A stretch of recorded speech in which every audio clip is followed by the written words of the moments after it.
Il nous reste très peu de temps. On n'a pas beaucoup entendu le RN sur l'incident diplomatique de jeudi à Jérusalem, avec l'arrestation de 2 gendarmes français sur le site de pèlerinage de l'Éléona, domaine français. Pourquoi ce silence? Ça vous a pas choqué? Vous parlez de ce qui s'est passé à Jérusalem? À Jérusalem, avec le ministre Noël Barrot. Je pense que Marine Le Pen a dû s'exprimer. Non. Bon. Vous en pensez quoi?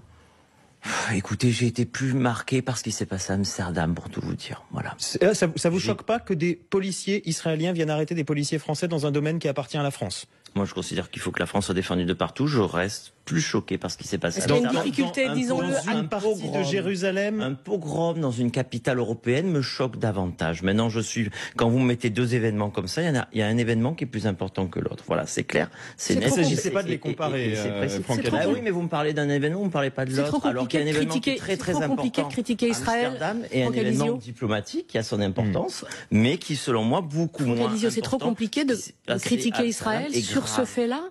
Non, mais il n'y a pas de souci. Il n'y a pas de souci à critiquer Israël. Il n'y a pas de souci à critiquer M. Netanyahou. Il n'y a pas de souci à critiquer sa politique. Mais il y a quelque chose de très grave qui s'est passé à Amsterdam. C'est le plus important. Merci Franck Alizio, député Rassemblement National des Bouches-du-Rhône, d'avoir été l'invité du 8-30. Merci. Ah, le RN, mon sujet de prédilection. Quand on parle de patriotisme en carton, on a un exemple parfait avec ce député RN, Franck Alizio.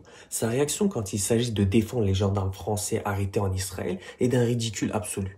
Au lieu de s'indigner, au lieu de défendre la souveraineté française face à Netanyahou, il bafouille, il hésite et demande même « Mais elle a dit quoi, Marine ?» Comme si, sans l'aval de leur chef, ces élus étaient incapables de formuler une opinion. Des vraies marionnettes, franchement. Et le compte, c'est quoi? Le RN, ce parti qui passe son temps à nous donner des leçons de patriotisme, trouve plus choquant qu'il y ait eu des émeutes entre supporters israéliens et néerlandais à Amsterdam que des gendarmes français arrêtés sur un territoire français occupé par Israël. 2 Français sur un domaine français et on entend à peine une protestation digne de ce nom de leur part. Et après ça, ils osent se présenter comme les grands défenseurs de la nation, une honte total. On a ici une belle démonstration d'un RN gangréné par des influences extérieures. Ces soi-disant patriotes sont incapables de défendre nos citoyens ou même notre souveraineté quand il le faut. Ils préfèrent détourner l'attention, parler d'émeutes ailleurs, tout sauf se confronter à la réalité. Alors que reste-t-il de leur slogan « Les Français d'abord » Ben rien.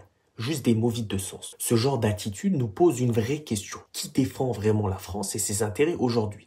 Certainement pas ces patriotes en carton, qui passent leur temps à se contredire et à chercher l'approbation de leur chef plutôt que de défendre l'honneur et les droits de leurs concitoyens. Une scène pathétique qui montre une fois de plus l'hypocrisie flagrante de certains élus. Bref, dites-moi ce que vous en pensez en commentaire et bien sûr toujours dans le respect.